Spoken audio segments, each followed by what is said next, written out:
Good evening everyone. Previous క్లాస్లో Donald Trump మిత్ర దేశమైన భారతదేశంపై సుంకాలతో విరుచుకుపడడానికి కారణం రష్యా నుంచి భారతదేశం దిగుమతి చేసుకుంటున్న చమురు అనేది కారణంగా మనం చెప్పుకున్నాం. ప్రపంచ స్థాయి ఆర్థిక నిపుణులు మాత్రం వేరే కారణాలను ఎత్తి చూపుతున్నారు.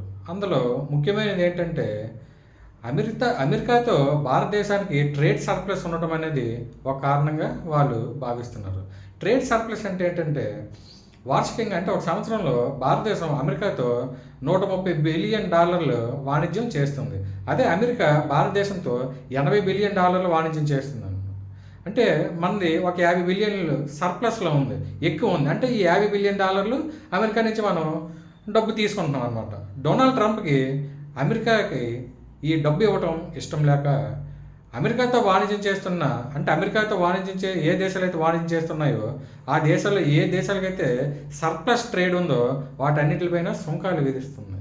ఆ సుంకాలు విధించి ఈ ట్రేడ్ డెఫిషియట్ అమెరికాకు ఉన్న ట్రేడ్ డెఫిషియట్స్ని పూడ్చుకోవడం అనేది ఒక కారణంగా ఆర్థిక నిపుణులు విశ్లేషిస్తున్నారు అన్నమాట. అంటే సుమారు అమెరికాతో 80 దేశాలు వాణిజ్యం చేస్తుంటే కొన్ని దేశాలపై మాత్రమే ఈ సుంకాలు విధించడాన్ని మనం ఈ కారణంగా చూడవచ్చు.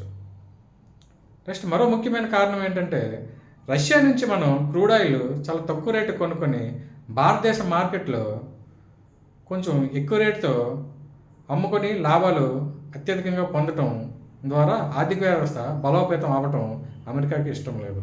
అందువలన క్రూడ్ ఆయిల్ని దిగుమతిపై ఆంక్షలు విధిస్తుంది అన్నమాట భారతదేశానికి. ఇదివరకు వెనిజులా, ఇరాన్తో ట్రేడ్ జరిగినప్పుడు కూడా భారతదేశంపై ఆంక్షలు విధించింది.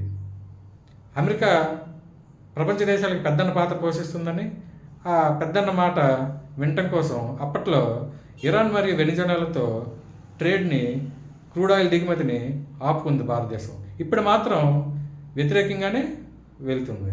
నెక్స్ట్ మరో ముఖ్యమైన కారణం ఏంటంటే ఇటీవల కాలంలో America the big beautiful bill అనే ఒక బిల్లుని ప్రవేశపెట్టింది అనమాట. ఈ బిల్లు ఉద్దేశం ఏంటంటే భారీ స్థాయిలో అమెరికా యొక్క బిజినెస్కి మరియు మిలిటరీ అవసరాలకి నిధుల్ని కేటాయించడం అనమాట. ముందే లోటు బడ్జెట్ ఉన్న అమెరికా అధిక స్థాయిలో నిధులు కేటాయించడం వల్ల ఇంకా లోటు బడ్జెట్లోకి వెళ్ళిపోయింది అనమాట. ఈ లోటు బడ్జెట్ని పూడ్చుకోవడానికి అమెరికాతో వ్యాపారం చేస్తున్న దేశాలపై సుంకాలు పెంచినట్లు కనుక అయితే మన బడ్జెట్ అనేది ఎంత కొంత పూరించడం అవుతుంది, ఫిల్ చేయడం అవుతుంది. లోటు బడ్జెట్ నుంచి మిగిలిన బడ్జెట్లోకి రావచ్చు అని చెప్పి డొనాల్డ్ ట్రంప్ ఆలోచన. Thank you.